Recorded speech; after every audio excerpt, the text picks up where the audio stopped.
Bom dia novamente. Eu queria começar agradecendo ao Luiz Antônio, professor Luiz Antônio de Oliveira Nunes, que tem organizado essa série de colóquios e de aulas especiais, e aos coordenadores de curso, professores Paulo, Gonzalo, professor João Renato. Hoje, o professor Luiz Antônio já disse que a aula vai ser proferida por um professor ilustre do nosso instituto. E é uma honra tremenda para mim receber aqui, na casa dele, que é uma casa muito mais dele do que minha, o professor Silvio Goulart de Rosa Júnior. O professor Silvio fez graduação em Física na Universidade Federal do Rio de Janeiro, veio pouco depois da graduação para São Carlos como professor. Depois ele fez doutorado em Física também na Universidade de Wyoming, nos Estados Unidos. Alguns anos depois foi pesquisador e professor visitante na Universidade de Princeton, também nos Estados Unidos. E aqui se tornou professor titular em 1988 e teve uma carreira brilhante como físico teórico, como professor, excelente professor, e eu depois falo um pouquinho mais sobre isso, porque ele também foi meu professor. E depois da aposentadoria, fez uma mudança, digamos, bastante grande na sua carreira, buscando inovação e tecnologia. E nessa nova trajetória, o professor Silvio Goulart foi pioneiro em muitas coisas. Para começar, ele é o fundador do ParkTech, ele vai falar sobre o ParkTech hoje, que é o primeiro parque tecnológico da América Latina. É o primeiro de todos. Então, houve muitos pioneirismos nesses anos de atuação do professor Silvio Goulart, e eu vou agora mencionar, agora eu preciso um pouquinho de cola, porque são vários cargos que ele ocupou, importantes, e eu quero mencionar. Ele foi diretor técnico, ele é hoje diretor técnico da Fundação ParkTech.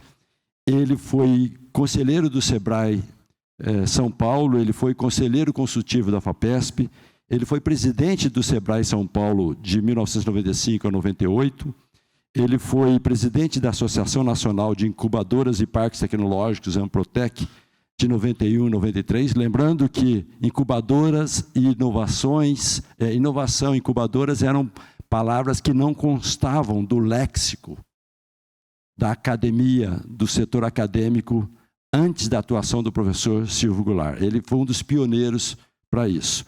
Ele também ocupou o cargo de subsecretário do Ministério de Ciência e Tecnologia entre 88 e 90 e foi assessor acadêmico da Secretaria de Ciência e Tecnologia de São Paulo de 86 a 88.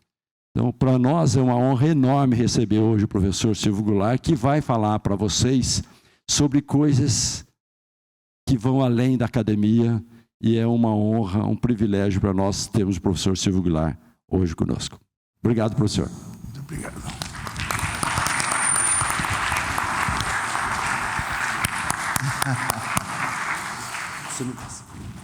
Bem, bom dia. Eu queria primeiro agradecer a gentileza desse convite de voltar à minha casa, não é? E o professor Chu, pela apresentação, ele mentiu um pouquinho, tá certo?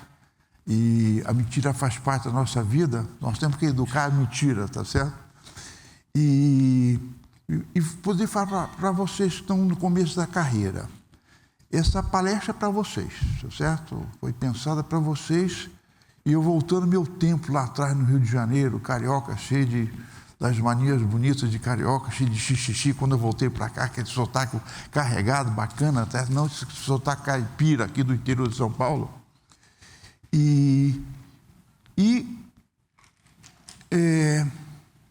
Vocês escolheram essa carreira, tá certo, de físico, né? Estão aqui no departamento. Quero falar um pouquinho sobre o Instituto, um pouco da história, vou voltar para lá e para cá. Como é que o Instituto impactou na sua construção, como ele foi não só modificando as pessoas, abrindo oportunidade, no caso meu e todos os meus colegas que estão aqui, as melhores oportunidades profissionais foram todas, nós tivemos acesso a essa oportunidade de conviver com gente espetacular, ir em lugares espetaculares, universidades, centros de pesquisa. A vida nossa profissional também, nós somos blindados com essas oportunidades que vocês são parte agora. Vocês estão no início da carreira, vocês são um patrimônio da sociedade. Queria parabenizar também a família de vocês pelo apoio que ela deu para vocês escolherem, os professores que vocês tiveram na escola secundária que motivaram vocês a escolherem a carreira científica, né? Ou no cursinho que estimulou, o apoio todos vocês receberam. Então, quem que é o Instituto? O Instituto aqui, vocês veem aqui, é resultado de muitos anos de trabalho, de envolvimento, de dedicação e de competência e de investimento público do Estado de São Paulo, principalmente das agências de fomento, a FAPERP, o CNPq, a CAPES, né? E a história de São Carlos, né? É a escola no Rio de Janeiro, antes de ser a Universidade Federal do Rio de Janeiro, era a Universidade do Brasil. Naquele tempo só tinha 2 programas de bacharelado de física, que era aqui lá no Rio, como estava mencionando, que virou a Universidade Federal, e a USP aqui. E por que nós cariocas, certo, viemos aqui nos perder aqui nos sertões de Araraquara? Porque a USP foi a primeira universidade do Brasil a ter tempo integral e dedicação exclusiva. E tinha escola de engenharia, a USP, no pós-guerra, começou a fazer um esforço de interiorização do Estado, tinha a capital, né, a USP na capital, que era a fusão também em 1934, né, a USP está celebrando 90 anos agora, que está entre as 100 melhores universidades do Brasil. Esse nome abre chave para vocês no futuro profissional muito grande. Estar numa universidade de prestígio igual a USP é uma vantagem competitiva muito grande. Se você estivesse fazendo um curso, talvez até melhor que aqui, mas na Universidade de Arapiraca, a Universidade de Arapiraca é um nome que não abre porta nenhuma quase, a não ser lá no interior de Paraíba, tá certo? Mas você fala USP, São Carlos, muitas portas serem abridas, vocês vão sair com selo, tá certo, de excelência na sua formação. Então, aproveite as oportunidades, não desperdice as oportunidades que vocês estão tendo profissional. O primeiro ano é um ano muito difícil de adaptação. Olha o Chico Alcaraz vindo aqui, tá certo? Meu colega aqui.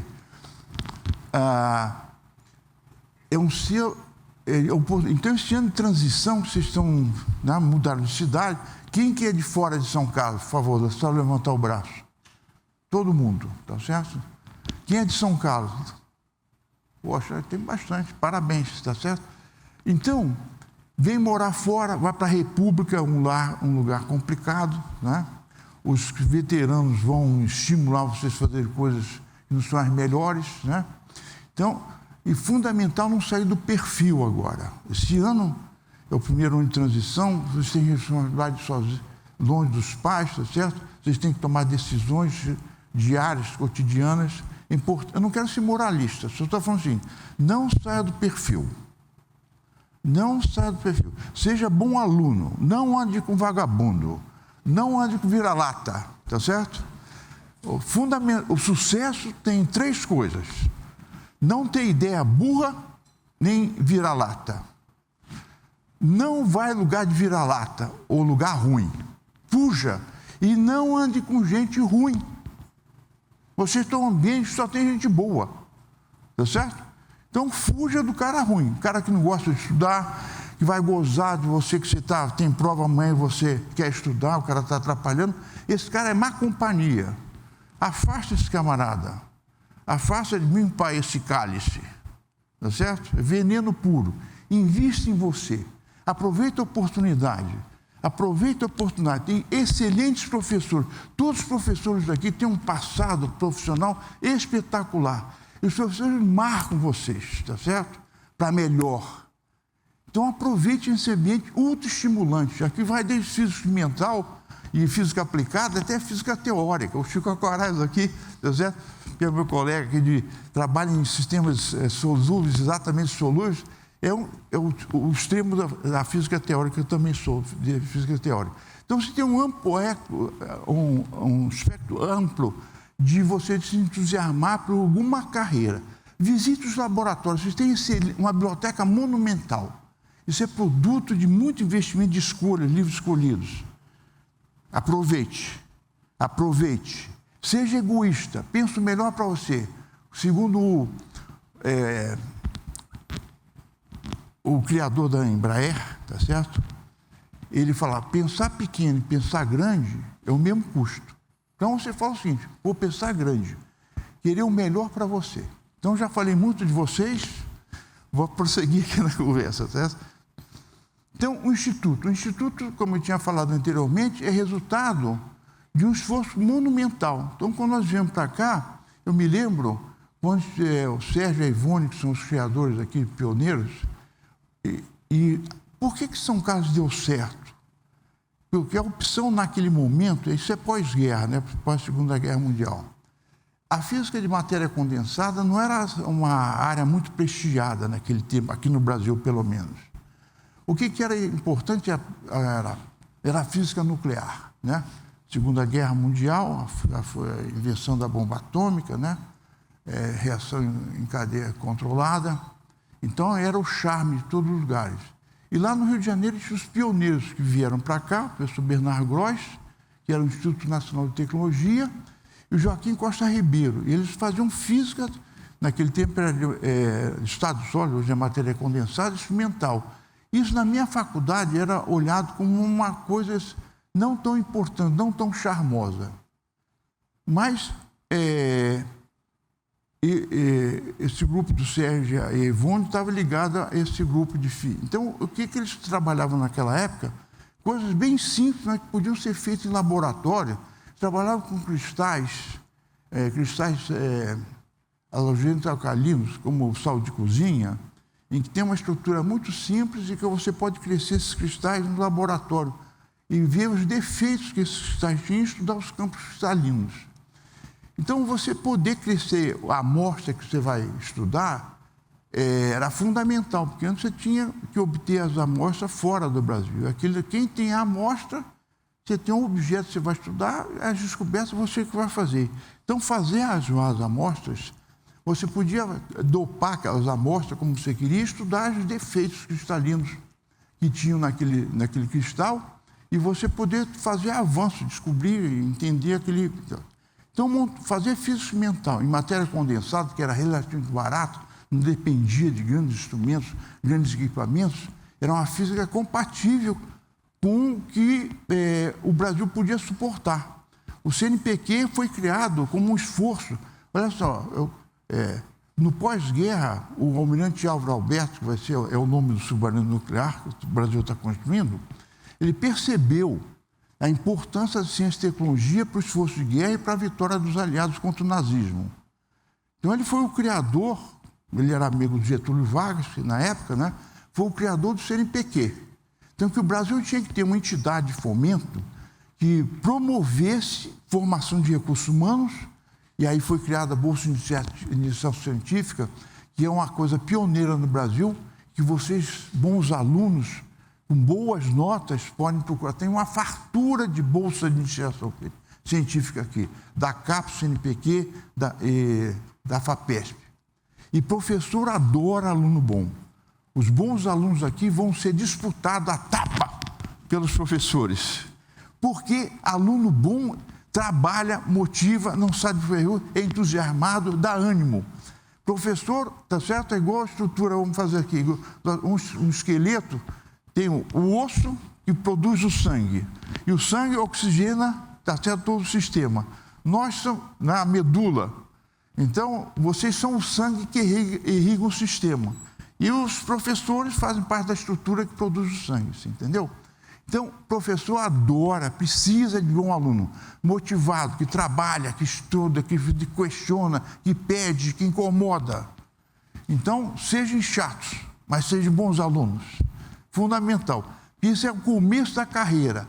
Ter boas notas. Eu fui coordenador de pós-graduação, você tem que examinar currículo, fazer uma pequena entrevista. Eu me lembro de ter entrevistado o Luiz aqui, né? É fundamental quando se examina as notas dele, a nota que você tirou aqui, quanto você teve em mecânica quântica, magnetismo, como é que você foi em física 1, você teve alguma reprovação. Então, você vai fazendo o perfil do aluno na conversa com as notas do currículo dele. Se ele tem notas boas, aquilo começa facilitar a entrevista como um todo, né? Porque já vem com uma avaliação prévia de várias pessoas, tá certo? Vários professores. Bem, o recado está dado? Falei a verdade? Falei a mentira? Ninguém duvida que eu estou falando? Físico duvida de tudo. Nós duvidamos de tudo. A dúvida é fundamental para o cientista. Só é duvidar com o método científico inventado por Galileu. Então, nós estamos patrocinados pelos gênios, né? Então, educar a dúvida é fundamental. Você eliminar as coisas periféricas e ficar com a essência da dúvida. Então, eu convido vocês a duvidarem se eu estou falando a verdade. Estou certo? Você está duvidando de mim? Duvide! Tá bom. Tá certo? Então, agora falar um pouquinho do Instituto. Então, eu estava voltando, então a conversa vai para frente, vai para trás. Então, ele foi sendo construído no esforço de fazer física competitiva em matéria e em física experimental, né? Os teóricos vieram um pouco depois. Competitiva, a ideia era publicar fora, em artigos fora, porque aquilo era uma maneira de você competir com os outros, com um critério de valor dos outros fora. E cooperar também. Então, o Sérgio Mascarenhas, naquele tempo, conseguiu fazer um convênio com a Fulbright Commission, a Comissão Fulbright do Senado americano. Esse era um senador e da Comissão de Relações Exteriores, e parte do dinheiro que o Brasil comprava, ou países da América Latina comprava trigo dos Estados Unidos, podia pagar na moeda local. E fazer, então, um fundo de pagamento depois, com esses recursos, de vinda de americanos para o Brasil, artistas, cientistas. E o Sérgio fez esse convênio com a Fulbright Commission e vinha o professor. Naquele tempo não tinha pós-graduação. Eu sou doutor, mas não tenho mestrado. O Chu estava me falando que ele é o primeiro mestre aqui do Instituto, né? Antes era contratado antes do mestrado. Antes do mestrado, não é?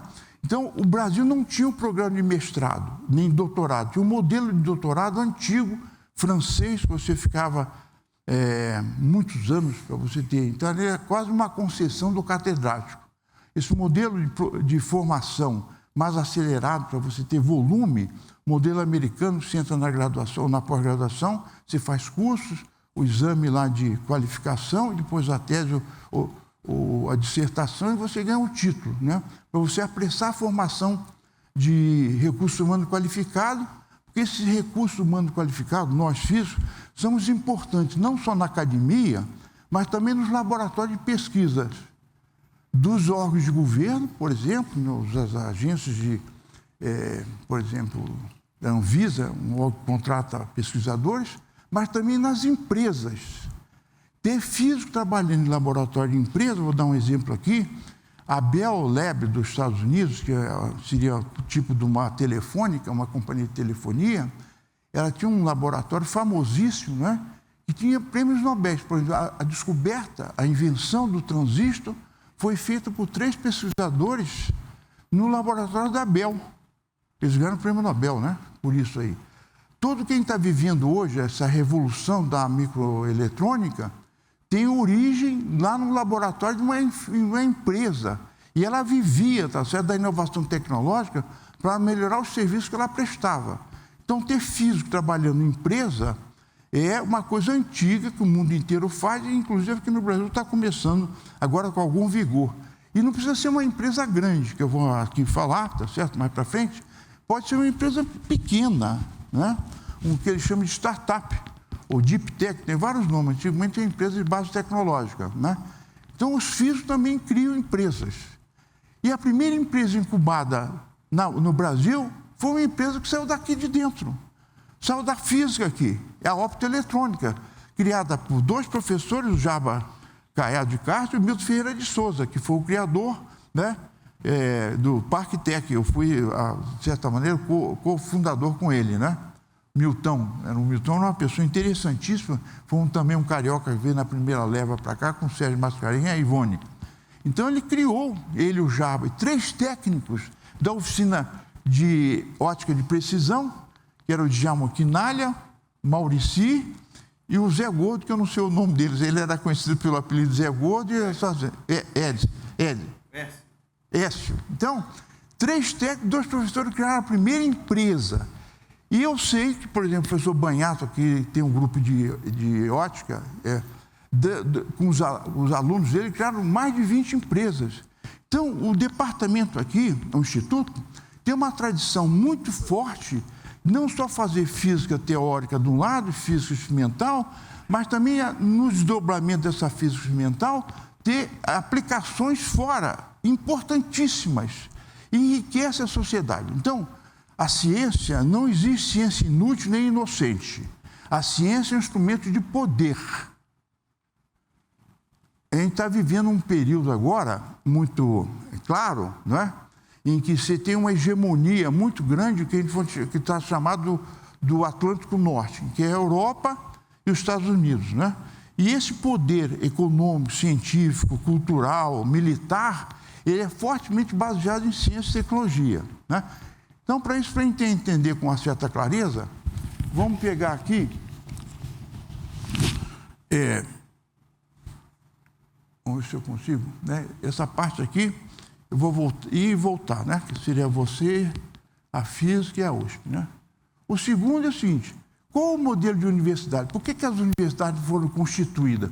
Por que as sociedades, as cidades, antigamente, criaram esses centros de pensamento, de criação, de juntar pessoas ilustres?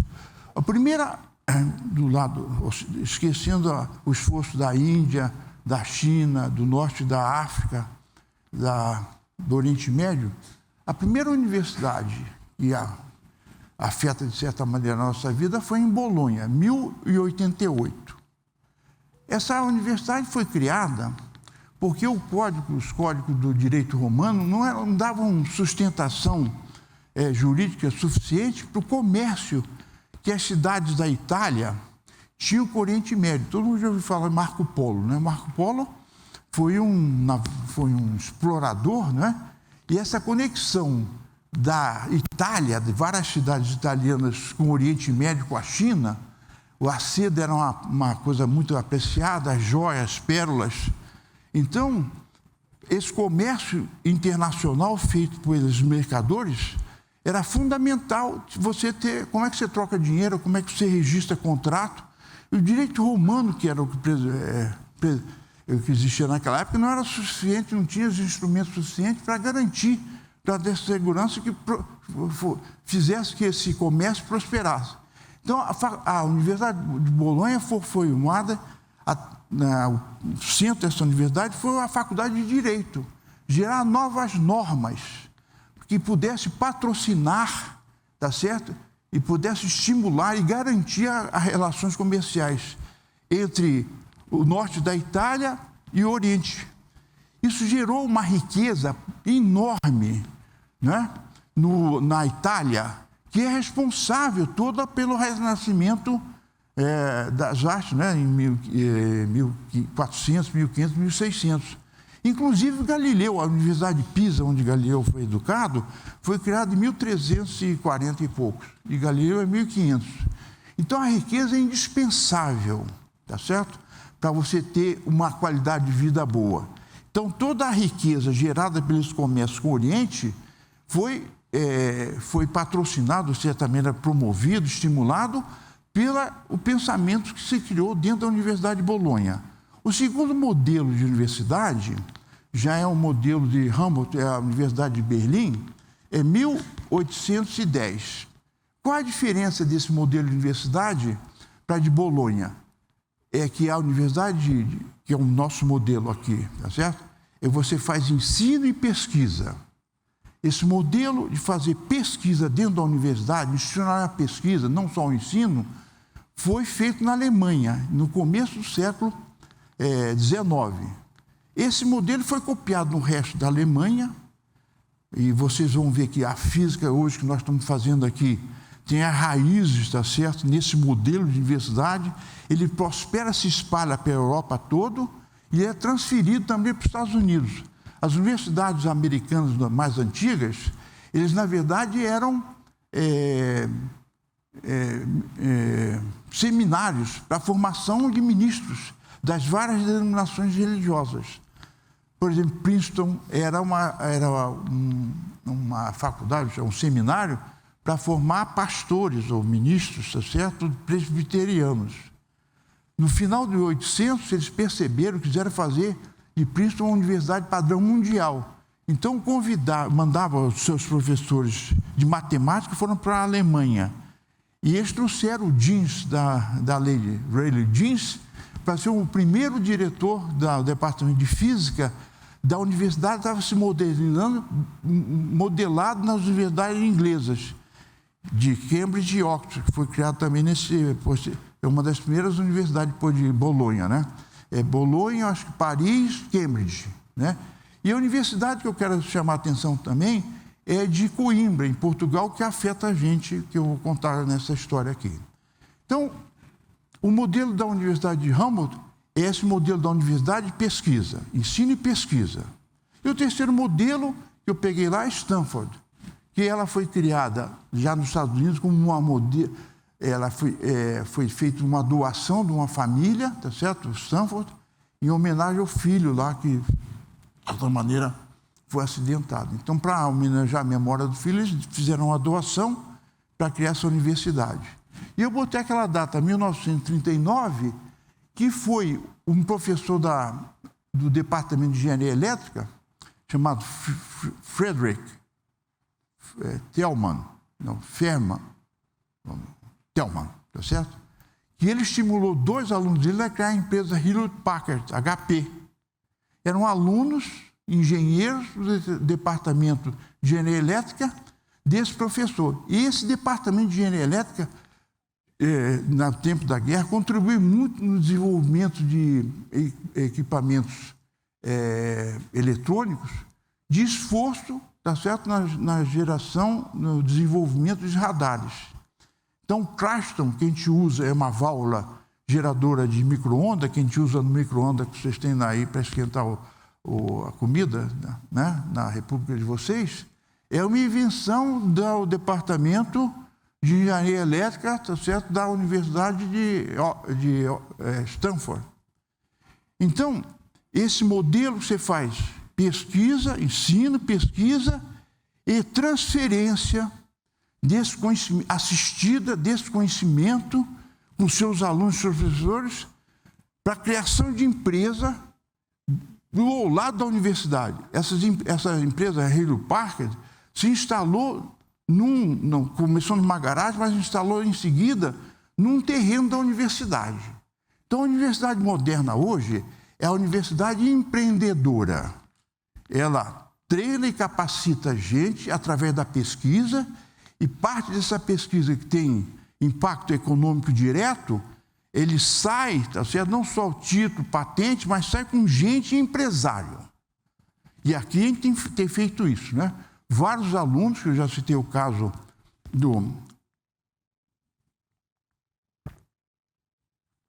da primeira empresa incubada, que é a optoeletrônica, tem 40 anos, a Fundação tem 40 anos, a Opto também tem, no Brasil tumultuado, de todas as maneiras, sobrevive.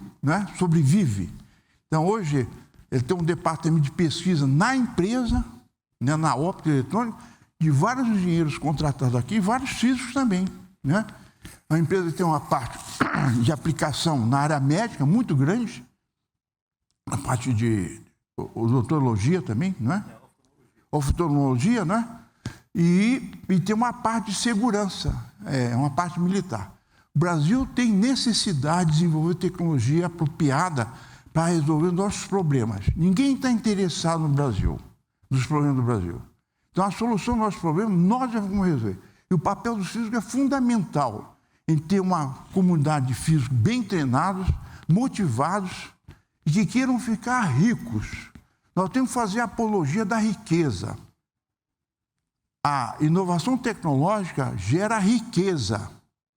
E essa riqueza ser distribuída, tá certo, para resolver os problemas da sociedade. O melhor caso, bem conhecido, de como nós brasileiros resolvemos um problema Então, a inovação tecnológica, o esforço que a gente tem que fazer, a gente tem que competir, gerar conhecimento para gerar poder. Né? O poder americano é baseado na ciência e tecnologia e na indústria que ele tem. A China está subindo agora, né? Hoje ela produz mais artigos científicos, produz mais engenheiros e cientistas que os Estados Unidos. Por que ela investe tanto nisso? Porque é uma manifestação de poder de sobrevivência daquela sociedade.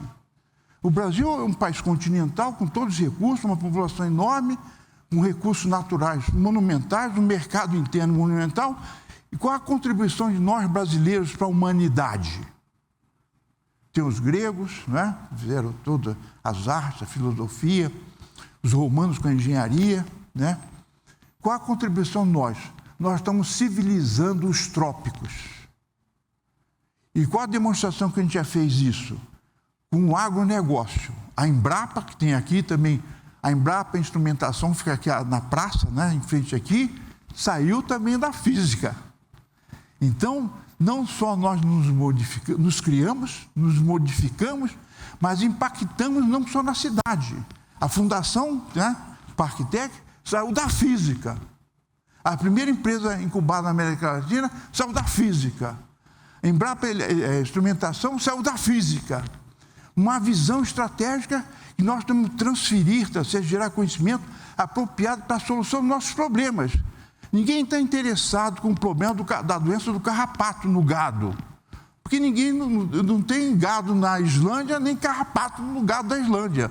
Mas no Pantanal ou no Mato Grosso tem um zebu lá que é infectado pelo carrapato estrela. E carrapato estrela é uma doença tropical, tá certo? E desqualifica, tá certo? Traz prejuízo para uma atividade econômica importantíssimo. Então, a nossa agronegócio, nós somos melhores, os mais competitivos, que ninguém bate a gente, nem um gringo safado bate o negócio do Brasil. Por quê? Porque nós geramos tecnologia e conhecimento, treinamos gente suficientemente para gerar mais comida, mais apropriada, melhor qualidade, mais barato, e a gente vencer dos outros. Nós queremos o poder gerado pelo conhecimento. O poder gera riqueza. Riqueza gera oportunidade. E essa riqueza gerada tem que ser distribuída. Nós custamos caros. Você custa caro. Nós, USP, custamos 5% do ICMS do Estado. Tá no, né? Nosso sistema estadual, 10% do ICMS. O cara comprou lá um remédio para o filho dele estar doente, R$100. 10 reais vem para a USP, 5 reais vem para a USP. 2,5% para a Unesp, 2,5% para a Unicamp. Então, nós somos um sistema caro. Vocês custam caro. Nós custamos. Eu custo caro para a sociedade. E de onde vem esse dinheiro? Vem do desdentado, do filho da mãe lá, mais desempregado, o cara lascado. Qual é o nosso compromisso como cidadão? Além de ser bons profissionais, nós temos que ter a honrar, tá certo? A nossa cidadania e trabalhar em benefício. Nós temos um compromisso, nós temos que devolver para a sociedade todo o investimento que foi feito em nós. E esse investimento é longo prazo. Como é que você faz isso? Você faz isso sendo um bom profissional e um bom cidadão. Não deixe se perder, tá certo? Como eu falei, pelos idiotas. Invista em vocês. E dessa maneira você está se equipando para poder pagar de volta como um bom profissional, como um bom físico e como um bom cidadão, todo o investimento que os desdentados, tá certo, fizeram em vocês, fizeram em mim também. Por que eu estou aqui? Tá certo? Podia estar em casa, dormindo, ou não fazendo nada, passeando com o cachorro, brigando com minha mulher, né? Mas estou aqui, né? Porque eu estou pagando de volta todo o investimento, toda a oportunidade que foi feita em mim. E eu agradeço esse privilégio, tá certo, de poder fazer isso. Então, essas universidades, esse modelo, mostra que o poder, tá certo, nas suas várias formas, advém do conhecimento gerado por aquele grupo, por aquele agrupamento. não é? Então, o Brasil tem que estar equipado com a comunidade científica e tecnológica, numerosa, na diversidade, na qualidade, para resolver os nossos problemas, de tal maneira que a gente seja uma sociedade mais simétrica, né? Quais são os grandes princípios da física? O princípio de ação de Hamilton, não é? De minimizar as coisas, e a simetria. São os dois grandes pilares da ciência, da física, né? Então, nós temos uma sociedade assimétrica, mal distribuída. E o problema não é só político. Não adianta distribuir a riqueza que está aí. Ela tem dono, ela está apropriada. Quem tem essa riqueza não vai abrir mão dela, não é imposto taxar rico. A gente gerar nova riqueza, e essa riqueza gerada por nós físicos, nós cientistas, nós empresários, e essa riqueza ser distribuída através de serviços de qualidade, de tal maneira que a gente tenha uma sociedade mais homogênea, que tenha a democratizar a oportunidade, que vá lá embaixo, a oportunidade que nós tivemos todos aqui, está numa universidade de classe mundial, né? Entre as 100 melhores universidades, que essa oportunidade chega na base. A gente tem que integrar essa base de destituídos, dentados, para o centro da sociedade. E como é que você faz isso? Através da educação de qualidade, serviço de saúde, essa coisa toda que a gente escuta, a gente vê. Mas só é possível se tiver riqueza nova. E a riqueza não é gerada de uma maneira que não seja predatória. Não é? O Brasil é a história da perversão, da maldade. Não é? Nós predamos a natureza desde o começo, explorando para o Brasil. Depois tivemos trabalho escravo durante quase 4 séculos. Então, a história de São Carlos, depois eu posso falar um pouquinho, também da predação. A gente começa com o trabalho, a lavoura de café, baseado no trabalho escravo. É uma coisa mais desumana. Quer dizer, nós temos lá no Parque Técnico, eu poderia mostrar para vocês, uma carta de alforria de um escravo. Nós estamos contando lá no Science Park, né, no Parque Tecnológico, a história, como é que a cidade de São Carlos começa de uma monocultura, né, de uma atividade de monocultura do café, trabalho escravo, da maneira mais deformada possível. Como é que a cidade foi se arrancando, se puxando pelo cabelo, violando a terceira lei de Newton, né, mas subindo, né, se modernizando e tornando-se a capital da tecnologia. Como é que foi feito isso? Através de educando as pessoas, mudando. Não vem o café, a cidade é criada em 1831, que é a criação da fazenda do Conde do Pinhal, que vale a pena vocês conhecerem, é um patrimônio da arquitetura brasileira, tropical, até 29, que é a debacle da Bolsa de Valores, que todos os fazendeiros dessa região quebraram. Depois, o segundo momento de São Carlos é que vem a Escola de Engenharia. Nós demos sorte que vem a Escola de Engenharia para São Carlos. Se tivesse vindo à Faculdade de Direito, seria uma porcaria. Advogado não serve para nada, só para atrapalhar a sua vida. Mas lá, estou falando aqui. Obrigado. Está vendo? Físico tem contradição. Tem dúvida, está vendo? Lá foi importante. Se viesse aqui, ele ia computar a sua vida. Então, aqui veio uma escola de engenharia. E a escola de engenharia foi uma barriga de aluguel. Nessa barriga de aluguel, gerou a física, a química, a matemática, a computação, né? Então ela foi generosa. O primeiro diretor, chamado Teodoro Soto, era um professor catedrático antigo lá da Poli, veio para cá e ele aguentou o Sérgio Mascarenhas. O Sérgio Mascarenhas era um camarada impaciente, ultra rápido, ele demandava tudo. Mais espaço, mais técnico, mais professor, e ele foi crescendo dentro dessa barriga de aluguel. E o Teodoro Soto teve a sabedoria de entender naquele jovem paciente. O Sérgio era um cara com uma credibilidade enorme. Todos eles, no começo, a formação, vamos dizer, teórica, isso é minha visão, posso estar errado e mentindo, tá certo? A formação que eu vejo, me lembro do Sérgio, o que tinha dele? Um brilho, tá certo? Intelectual brutal. O Sérgio tinha ideias, tá certo? O Milton tinha ideia o tempo todo, coisas de física. A formação teórica, hoje, nos nossos padrões, não seria muito grande. Se você perguntasse ao Sérgio, qual é a solução da equação de Schrödinger com o campo zero, tá certo? Lá, campo potencial zero, potencial, né, no espaço livre. A onda, talvez não soubesse isso aí, tá certo?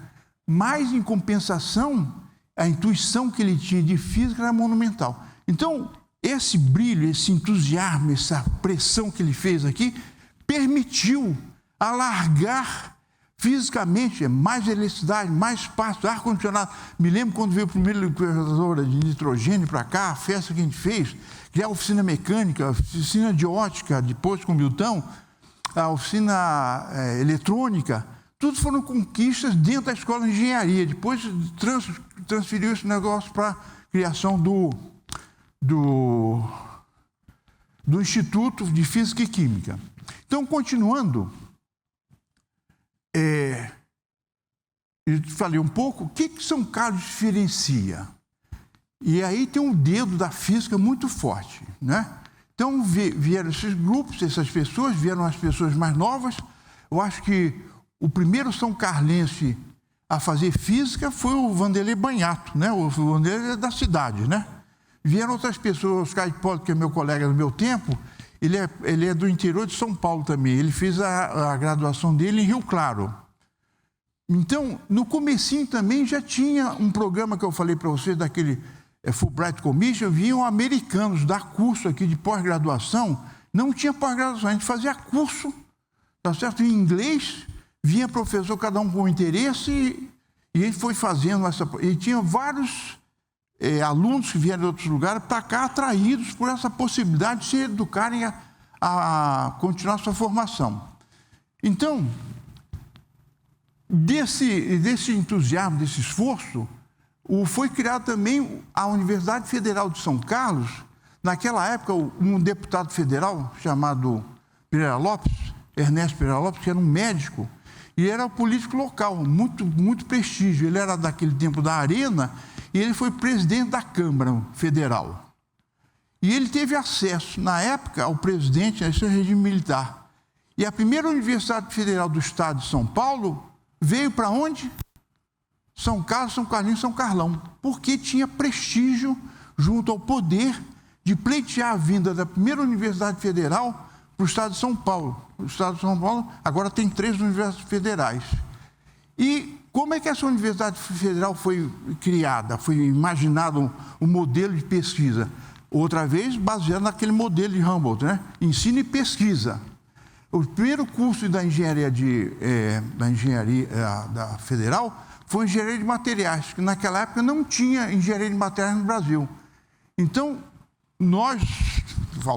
esse grupo de pessoas, né, implantou uma nova universidade baseada num curso que não existia no Brasil, engenharia de materiais.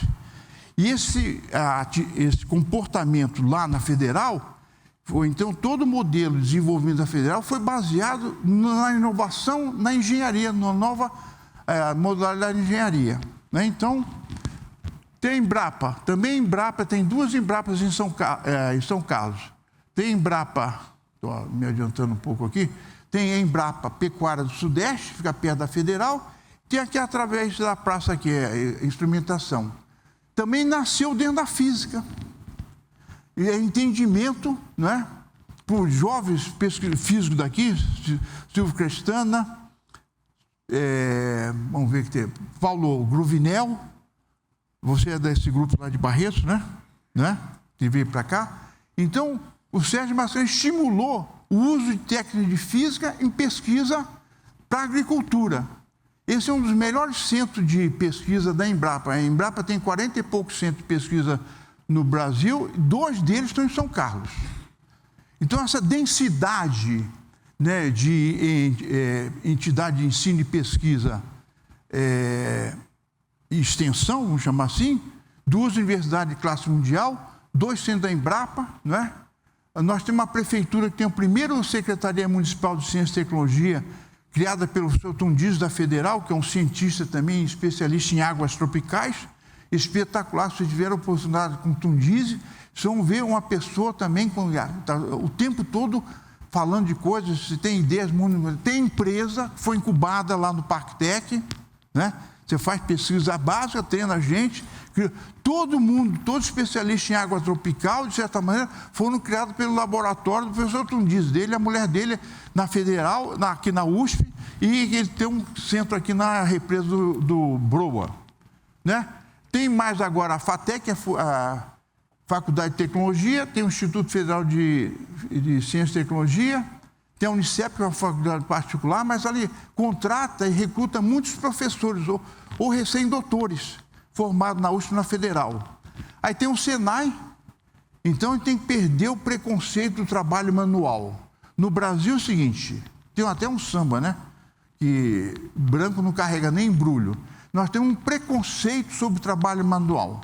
Branco pensa, isso vem da escravidão, certo? Nós temos que repudiar essa formação distorcida, perniciosa e altamente prejudicial, né? Então, no Brasil, o cara fazia escola técnica, contrário da Alemanha, era uma coisa que filho de rico não faz. Então, a faculdade, o Senai criou, agora tem uma faculdade Senai na área de aeronáutica, manutenção aeronáutica. O Senac é de comércio e a FATEC, como falei, é a Faculdade do Estado de São Paulo. O que distingue São Carlos, por causa desse esforço dos últimos 70 anos? Uma alta concentração de talentos altamente qualificados. Quem fez isso foi o professor Varela, da Química. Tem um pesquisador para cada 100 habitantes. E a Prefeitura fez um levantamento, tem uma empresa de tecnologia, uma startup, para cada 1.000 habitantes. Então, tem cerca de 250 empresas aqui, vivas, funcionando.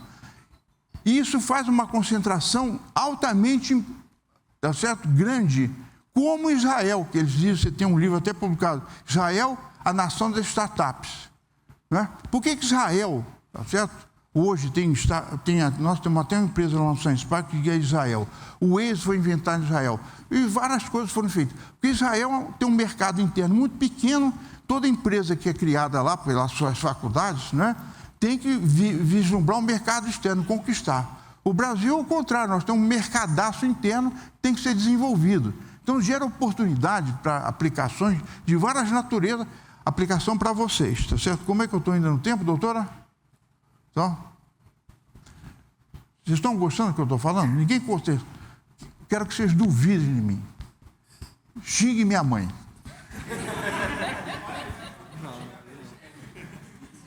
Ele é bonzinho. Qual é o seu nome? João Pedro. João Pedro. Então, João Pedro é educadíssimo. Isso tem vantagens competitivas, viu? Nem sempre, viu?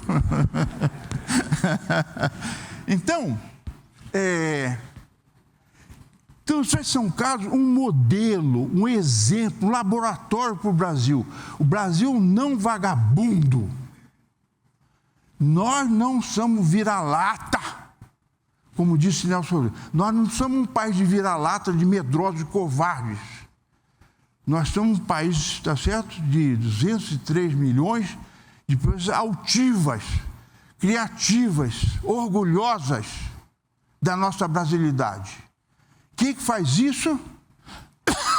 A educação, a tradição, os valores que a gente aprende em casa, né? Do trabalho, da dignidade. Então, um profissional de qualidade, para a gente transformar nós, vocês, essa leva que continua, de transformar. Nós queremos fazer o Brasil infelizmente, eu vou falar algo aqui, infelizmente o Brasil não tem bomba atômica. Se a gente tivesse a bomba atômica, igual a Coreia do Norte, Israel, o Irã, tá certo? Nós não seríamos maltratados do jeito que a gente é. Há um perigo real de a gente perder a soberania da Amazônia. Por quê? O Brasil é fraco militarmente, né? Então, qual a alternativa nossa para a gente ter um poder sem sentar à mesa com vantagem competitiva? Ter uma economia forte, baseada na inovação tecnológica apropriada a resolver nossos problemas. Resolver nossos problemas, dar escala ao mercado interno e a gente poder exportar. Nós queremos inovar para competir para vencer a concorrência. e vão ser a concorrência. Nós queremos tripudiar a concorrência, nós queremos profanar o túmulo dele, nós queremos matar o filho da mãe. Se você não pensar de uma maneira agressiva, você não vai para frente. Se você não pensar... Quando eu estava em Princeton, eu vou contar uma historinha rápida, tinha às quintas-feiras o colóquio, tinha vários seminários de grupo. Às quintas-feiras você convidava uma pessoa que estava naquela época um assunto espetacular para dar uma palestra lá. E um dia, aí eu estava lá, tinha um coffee break antes de começar, perto tinha Eugene Wigner. Eugene Wigner é um cara da Hungria que ganhou um prêmio Nobel porque ele estudou simetrias na física, quebra de simetrias. Então ele era um físico matemático ultra prestígio, ele estava aposentado.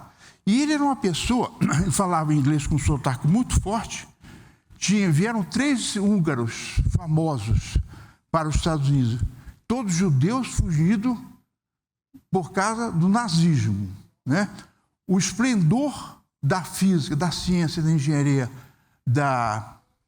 dos Estados Unidos veio, quando eu estava falando da Universidade de Humboldt, que começa em 1910, esse esplendor da física alemã vai desde lá até 1933, com a ascensão do nazismo.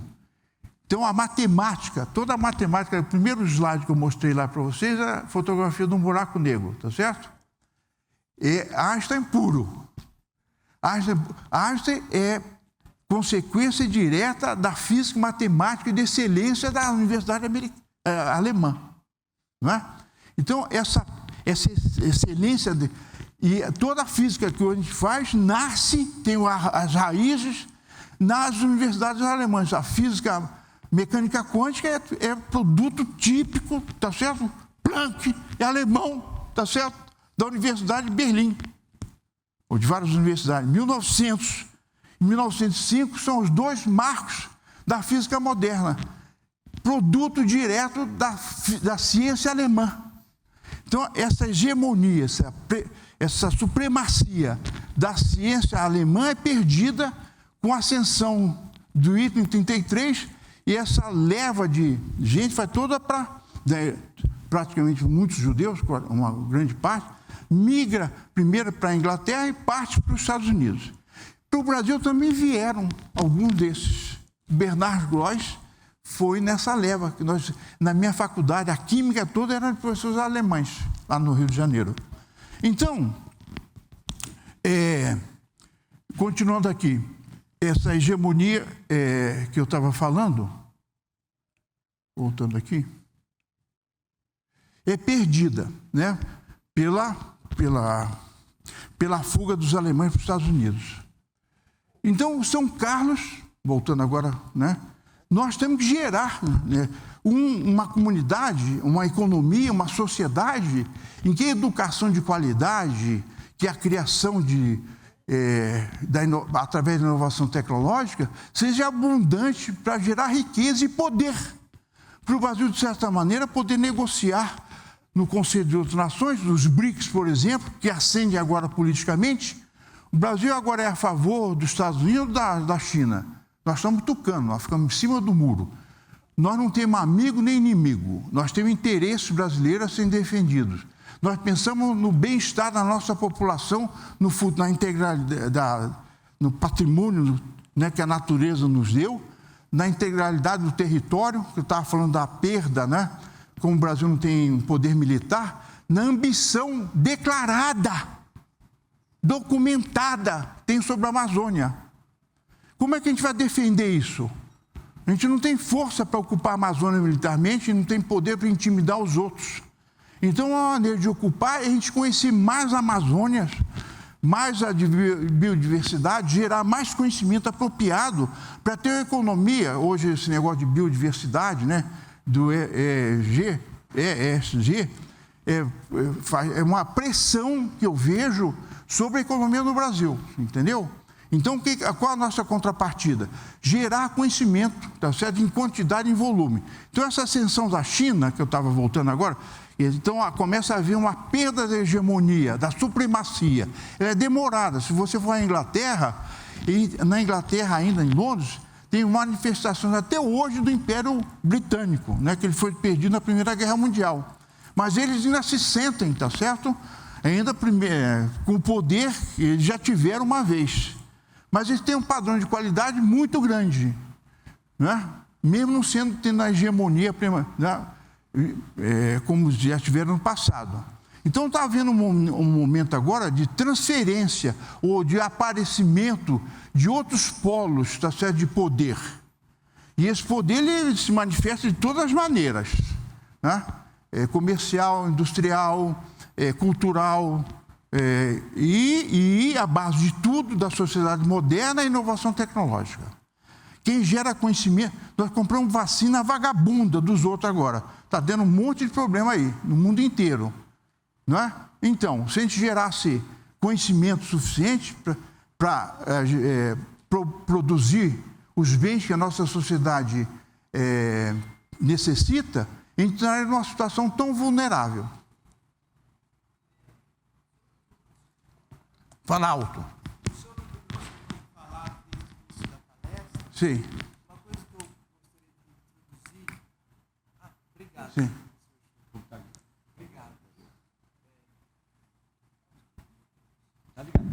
Obrigado.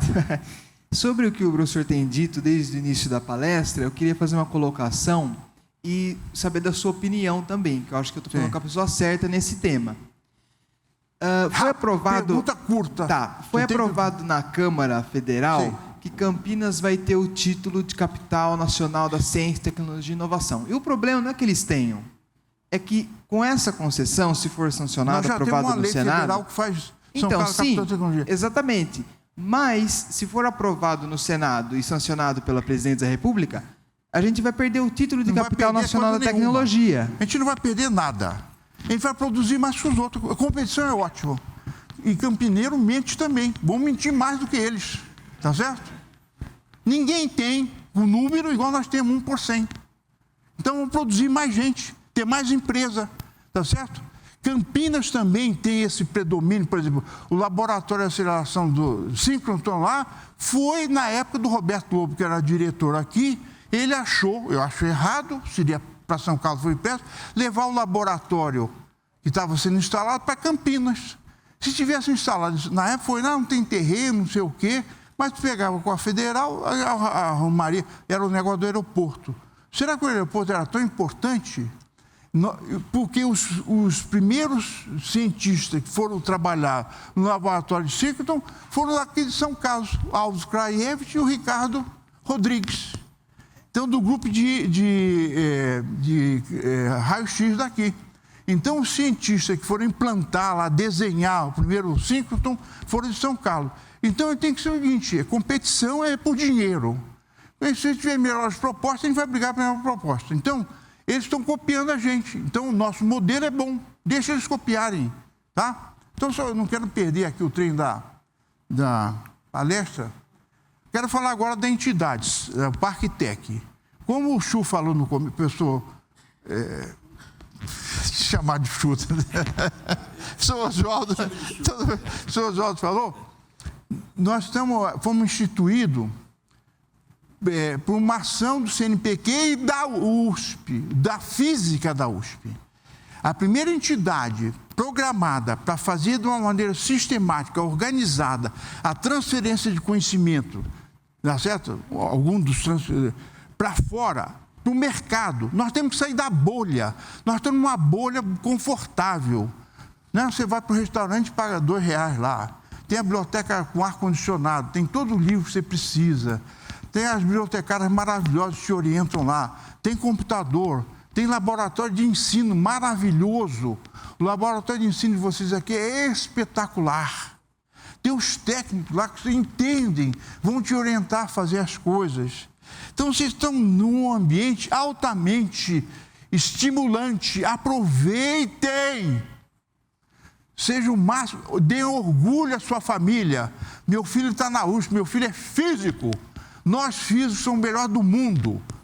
Tá certo? Nós inventamos, olha, quem fez, tá certo, a teoria da relatividade, né? Na equação de Einstein, da relatividade, já prevê onda gravitacional, buraco negro. Então, quem faz isso em 1915? O físico, tá certo? Hoje o buraco negro é o maior laboratório da ciência que junta relatividade com mecânica quântica, né? Porque você entender radiação, né? Radiação de, tá certo? Como é que o buraco negro procede? Então ele junta lá as duas áreas de física mais foram criadas lá no começo do século XX, né? As duas áreas fundamentais. Então, o maior laboratório dos físicos hoje, das ciências, onde nós temos grande dificuldade de entender, a fronteira da física, é entender uma teoria que junte, seu sonho do Einstein, junte, né, uma teoria super, juntasse todos os conhecimentos num conjunto de equações, tá? Então, voltando agora para o Parktec, a entidade foi criada por físico. Nós somos melhores que todo mundo. Os deuses nos escolheram para ser os senhores do universo. Tá certo? Não é verdade? É verdade? Quem não pensar assim está lascado. Então vou jogar uma praga. Vou jogar uma praga em vocês. Tá certo? Quem não pensar, eu sou melhor que todo mundo, eu vou competir, está fora do jogo. Você é vira-lata. Aí eu voltar lá para Princeton.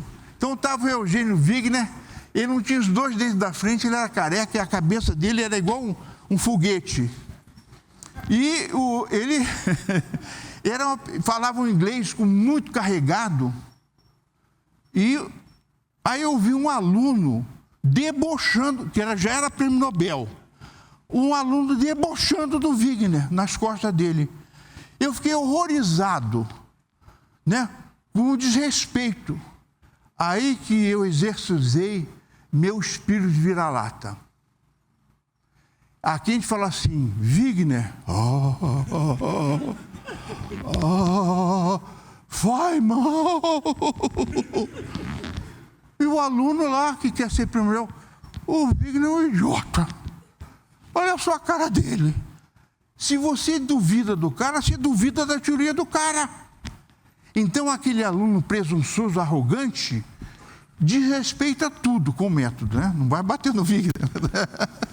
Aí ele fala, o Wigner é um idiota. Olha só, se esse cara fez esse negócio aí, eu faço melhor. Então, nós, tá certo? Somos arrogantes por uma necessidade de sobrevivência. Arrogantes intelectualmente. Tá bom? Concorda comigo? Vai praticar arrogância educada?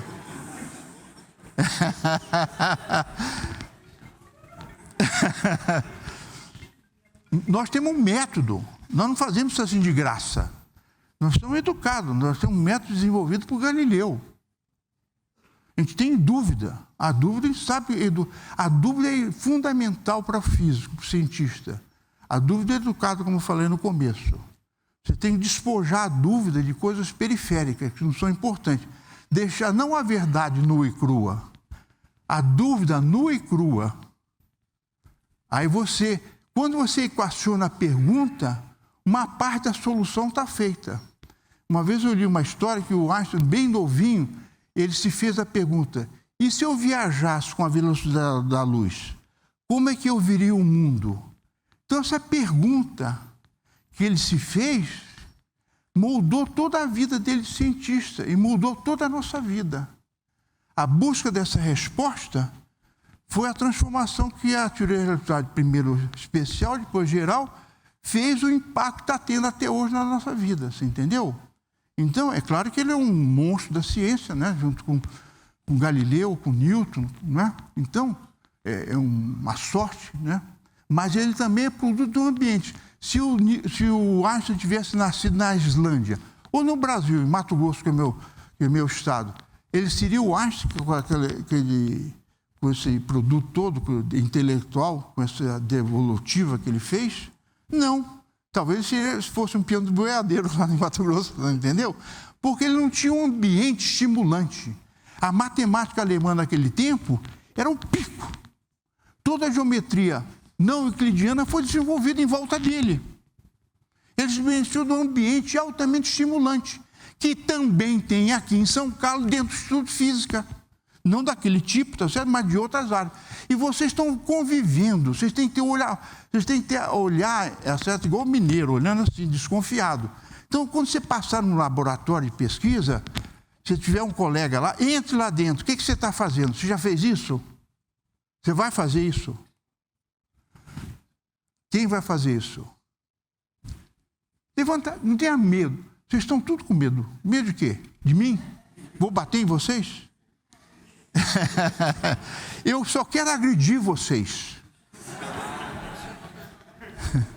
Só quero agredir intelectualmente, para você não se passar aqui, tá certo? Passou, o que eu sou, eu não sei o que eu quero. Você não pode, todos são babacas. Mas isso aqui não é uma fábrica de babacas. Depois de 4 anos, você tem que ser um camarada com outra postura intelectual.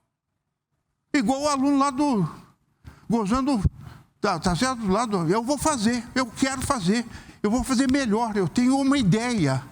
Eu quero testar isso aí, isso é verdade, eu quero aprender isso para ensinar. Não, ele está certo, eu quero aprender como é que ele fez.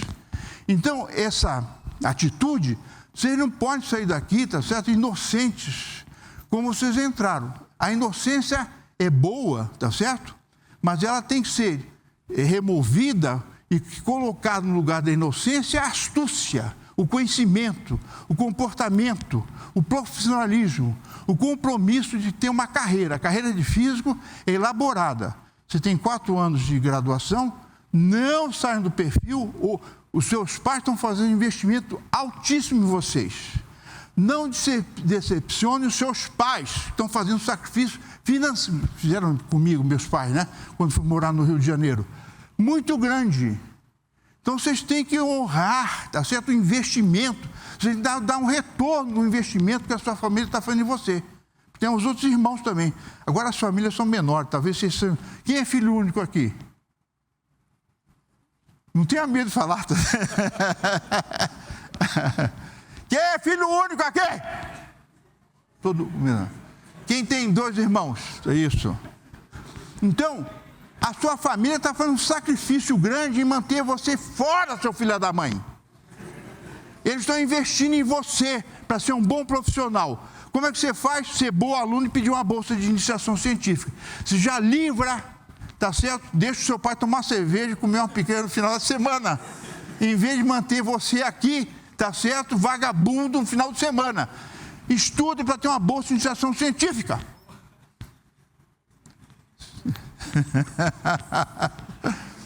Vocês nunca vão esquecer de mim.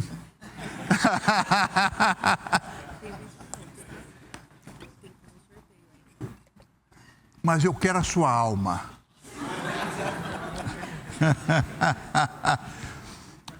Uma vez eu estava num congresso de física na Alemanha, perto de Colônia, Altenberg. Nós, como físicos, temos o privilégio de conhecer o mundo inteiro, ter amigos no mundo inteiro. Aí tinha um monastério beneditino, e tinha uma catedral gótica, tinha um órgão, foi a tocata e fuga de Bach, trouxeram um organista especial para tocar para a gente, eram uns 30, 40, e nós ficávamos dentro desse, que era um monastério, formava padre, na cela, né, que ele virou um centro de reuniões, de convenções, ele ficava na cela.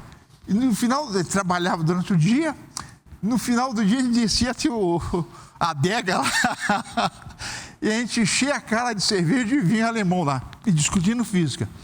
Sabe qual o dizer dos beneditinos? Ora que labora, reze e trabalhe. Aqui nós rezamos, o que a gente reza? Física. A gente pensa em física e trabalha em física. Então, vocês têm essa oportunidade, honra seu pai, sua mãe, seus irmãos, seus avós estão investindo em vocês. Dê o primeiro retorno ao investidor de vocês, sua família. Dê orgulho a eles.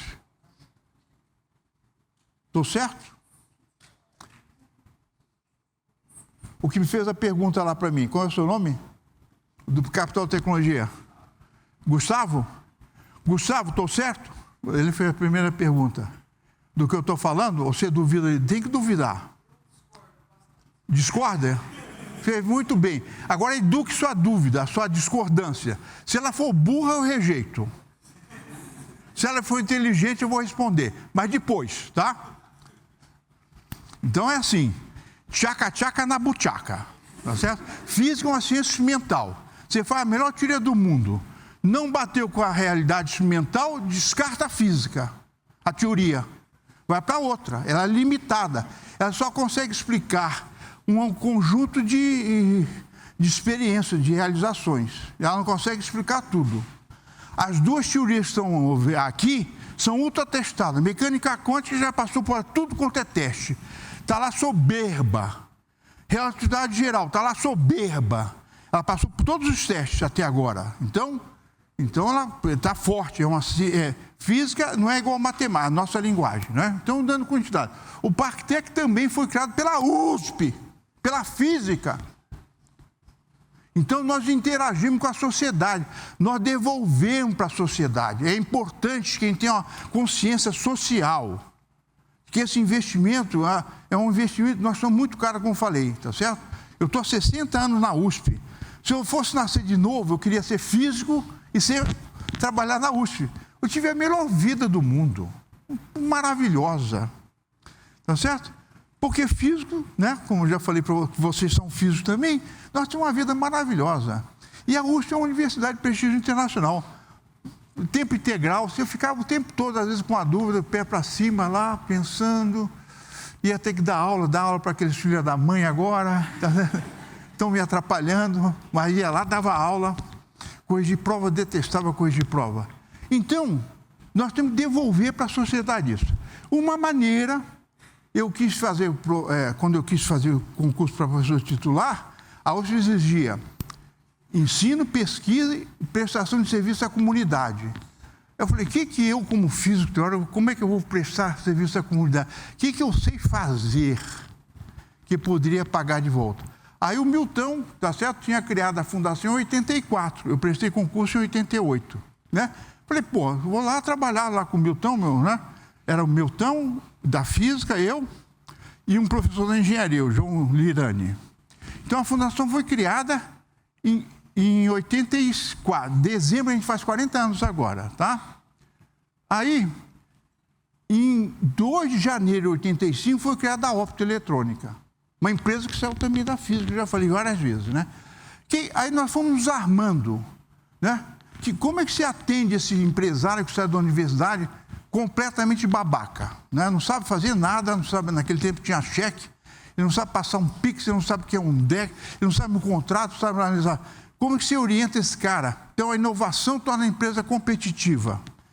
E o lucro torna ela... Não, a inovação torna ela competitiva. A gestão torna ela lucrativa. Então, o lucro como objeto do sucesso, uma medida do sucesso. Na universidade, nós temos pudor, né? Você olha o rico como um perverso. Não é certo? Mas, mas você compra o telefone do rico. Né? Você quer um Apple 15 agora, né? Né? E o cara lá está podre de rico, está rindo da sua cara. Minha também, tá certo? Porque ele fez uma empresa baseada na inovação, mas ele quer o dinheiro, que é o poder. O Elon Musk, que está na onda aí, né? O cara da Amazon é físico, né? O Jeff Bezos é físico, tá certo? Tem outros que são físicos também. Então a fundação montou uma rede de incubadoras, montou uma escola de negócio, treinar e capacitar o cara a gerir o negócio. Quem tiver interessado, depois de conversar com os coordenadores, a gente receber visita de vocês lá, para vocês conversarem com os que estão lá dentro, os que quiserem, né? Nem todo mundo vai ser empresário, porque o cara não tem vontade, não tem interesse, tem outra preocupação. Ótimo. Nós só estamos abrindo mais um canal de como você se insere no sistema de volta, quando você terminar a sua educação? Como é que você se insere na sociedade? Vai ser pesquisador, quero trabalhar na universidade, vai fazer concurso, quero trabalhar não sei o quê, vou ser surfista na Austrália, tá certo? Sei lá o que você vai fazer da vida. Mas aqui ele fala, não, eu quero ficar rico, sem roubar de pobre. Esse que é o segredo. Ficar rico sem roubar de pobre. Então a gente ensina com o Sebrae o jeito de gerir o negócio. Vocês têm um projeto já, que é a graduação de vocês. Tem método de gerir projeto, tá certo? A gestão de projeto é uma tecnologia desenvolvida pelo engenheiro. Qual é o seu projeto? Terminar a graduação em 4 anos, sendo um bom aluno, sendo o melhor aluno da classe. Quem é o melhor aluno daqui? Quem teve a melhor nota de vestibular? Vocês não sabem? Pô, que esculambação é essa? Na faculdade a gente sabia quem era o melhor aluno. O Jorge Andrés Vieca, que veio para cá, era um cara que trabalhou com a Heisenberg, tá certo? Era o melhor aluno lá. O Jorge. Então os alunos sabiam, os bons alunos passaram lá, tá certo? Aqui passaram vários bons, que são professores aqui, bons alunos. Quando eu cheguei do salão de doutorado, era a primeira turma de graduação. O Luiz Nunes era o aluno da primeira turma de graduação. Todo mundo falava do Luiz Nunes, um aluno, tá certo, tinha as melhores notas, né? Então, entender quem são os bons colegas, essas são as boas companhias. Depois montamos um programa de pesquisa e desenvolvimento, que a empresa precisa de laboratório, coisas. E aí nós temos que nos relacionar institucionalmente com outras entidades e tem um programa de parque tecnológico. Aquela fotografia do lado é no parque tecnológico, que eu convido aos que quiserem nos visitar lá, tá certo? Então, fomos criados, como falei lá, com o apoio da USP, né, do CNPq, foi uma iniciativa do CNPq, o presidente daquela época viu que o Brasil tinha que ser dotado, 10 minutos, tinha que ser dotado de instrumento que facilitasse a saída do conhecimento para o mercado.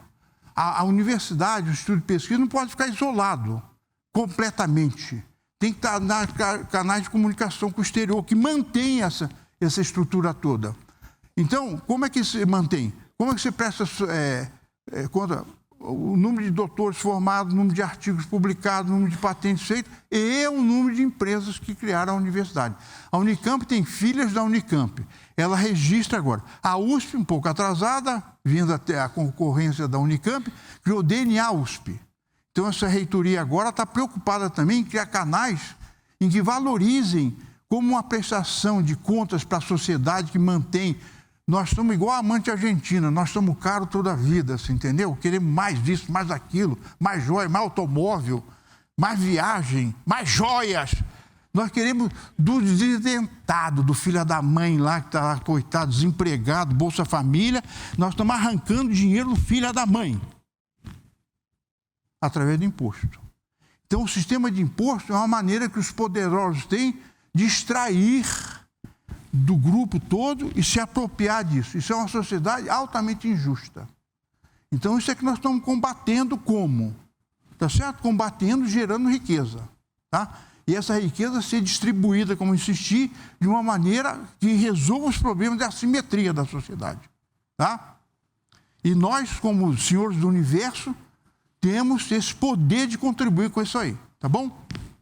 Então, dando continuidade, isso aqui eu estou andando, como é que eu para frente, tá certo? Agora aqui, como eu falei, a primeira empresa é 1º de janeiro de 85, 2 de janeiro. A Opto foi criada, né? Nós já criamos mais de 250 empresas, nem todas sobreviveram, porque a gente pegou uma época de inflação muito grande. Então, a cidade é rica, né? A presença da USP, da Federal, ela é rica em várias áreas, em TIC, né? Tecnologia de inovação, de informação e comunicação, novos materiais, química, nanotecnologia, alta precisão, automação. Algumas empresas nessas áreas que nós já incubamos. E tem muito apoio hoje.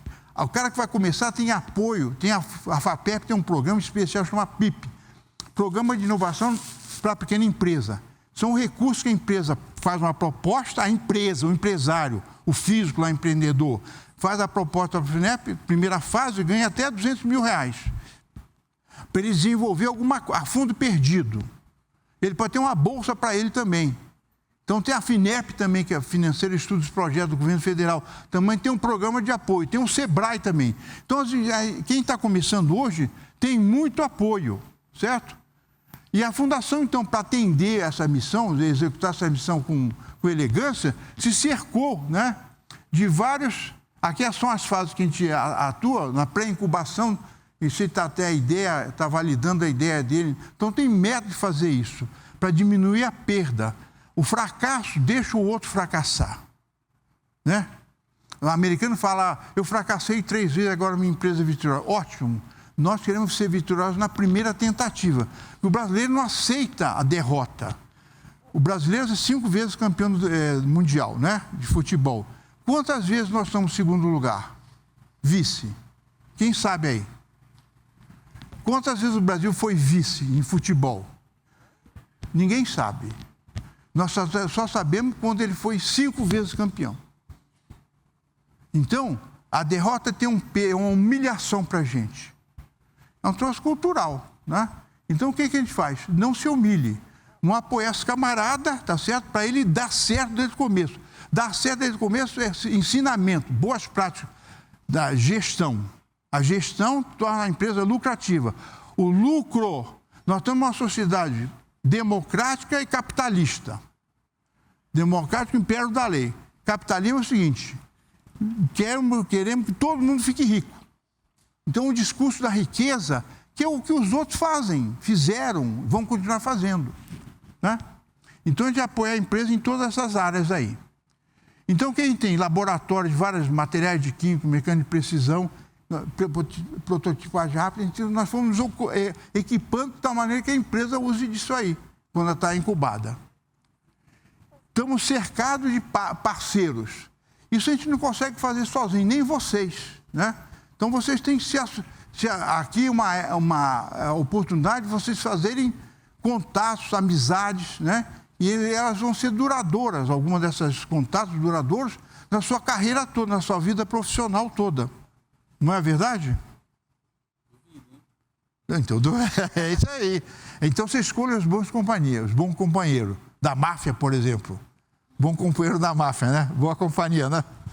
Então, tem a USP, o SUCA, a Unesp, a Embrapa, o Ciesp, o que mais tem aqui? O SEBRAE. O SEBRAE é grande parceiro, fundamental para as empresas.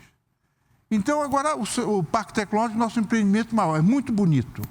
É uma área lá perto da fábrica Volkswagen, 164... Hein?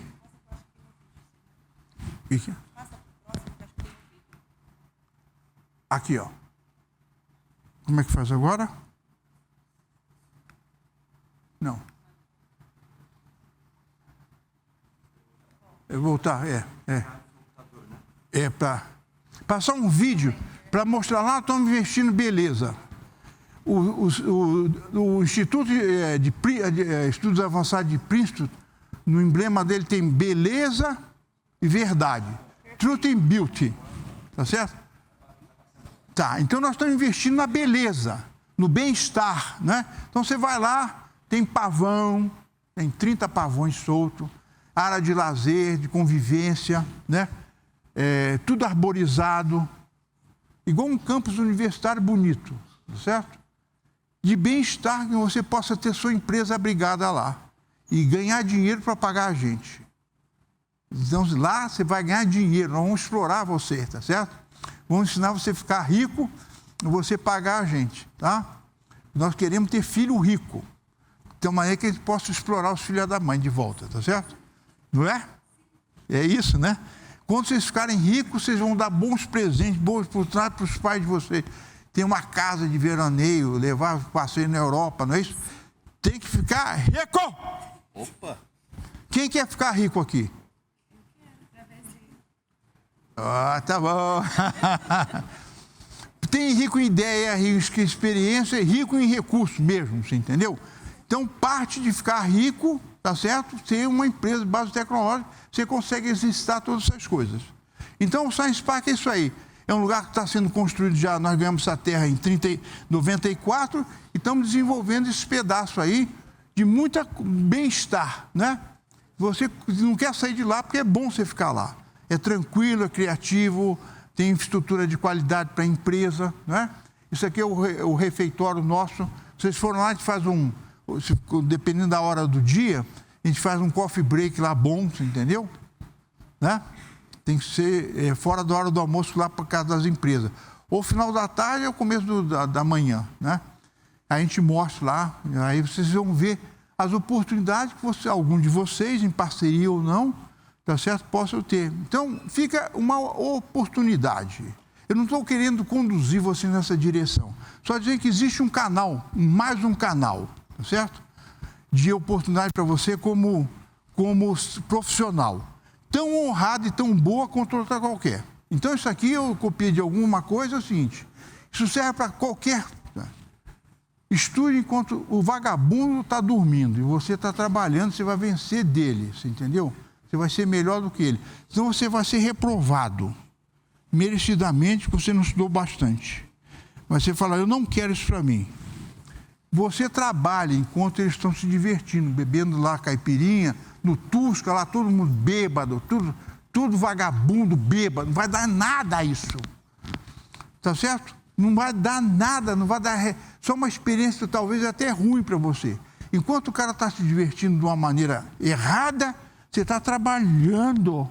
Eu tenho um projeto, eu quero ir para Princeton, quero fazer doutorado em Princeton, quero ir para Harvard, quero ir para MIT, aqui nós temos convênio com outras universidades, você pode terminar, tinha com a escola normal, não é? Oi? A gente tinha convênio. Agora não tem mais. Mas você pode fazer uma bolsa sanduíche, né? Na mestrado ou graduação. Então, como é que acabou aqui? Hein? Tá. Então, aqui, eu passando... Não, aqui para frente. É isso aqui que eu estava... Lute enquanto descanse. A vida da gente é uma vida, você vai ter desafio o tempo todo. Então, a natureza é assim. Não é só para o humano, para o bicho também. Então, você tem que... Em certos momentos, você tem que brigar. Em outros momentos, você tem que fugir. Quais são os instintos? Os instintos são de você brigar para sobreviver. Ou se a ameaça for muito grande, você foge, se arma lá, se prepara para enfrentar. Se alimentar e procriar. Então, a procriação, a sobrevivência da espécie, da pessoa, do indivíduo e da espécie, é um instinto que está no DNA. Então, o que está falando aqui é isso aí. Você tem que sobreviver num ambiente que está mudando muito rapidamente. Como é que vai ser a nossa economia, o nosso país daqui a poucos anos? Quais são as oportunidades profissionais que você tem? Ninguém pode responder isso. Ninguém sabe responder porque a mudança é muito rápida e imprevisível. E como é que você sobrevive nesse tumulto, nessa tempestade? Como é que é seu barquinho o melhor que você vai construir? Então, você investindo em você, tendo orgulho do que você está fazendo, tendo preparo, você vai vencer qualquer coisa que apareça. Porque o mundo a gente não consegue. Como é que vai ser a profissão? As profissões vão morrer, existem agora, vão desaparecer. Tem a inteligência artificial que está mudando tudo rapidamente. Como é que você se aproveita dessa nova tecnologia que está aí? Como é que você produz também? Como é que eu não só uso? Como é que eu crio também inteligência artificial? Qual o programa? Como é que eu faço aqui? Como é que eu ganho, tá certo, com isso aqui? Como é que eu ganho prestígio, posição, conhecimento? Né? Não ser um comprador, um passivo nesse ambiente, mas tem agressividade para contribuir para esse desenvolvimento. O Brasil precisa desesperadamente dessas pessoas, em volume grande, que o país é grande, tem necessidade grande. E nós físicos, tá certo, tem uma contribuição histórica, que eu tentei aqui falar no mundo inteiro, aqui em São Carlos em particular, da nossa contribuição. Então eu encerro aqui desejando voto e sucesso para vocês todos. Parabéns pela escolha que vocês fizeram de vir para São Carlos, para a USP, para o Instituto de Física. É uma escolha certa, aproveitem, bebam esse conhecimento desse ambiente. Vocês têm tudo de bom, como eu falei no começo, encerro aqui. Aproveitem, sejam egoístas ao máximo. Pensem em vocês progredirem, aprenderem mais, a saberem mais, entendeu? Porque isso vai equipar Vocês são um patrimônio, não só da sua família, mas de uma sociedade que precisa de gerador de conhecimento, de poder e de riqueza. Muito obrigado. Okay? Ah, é.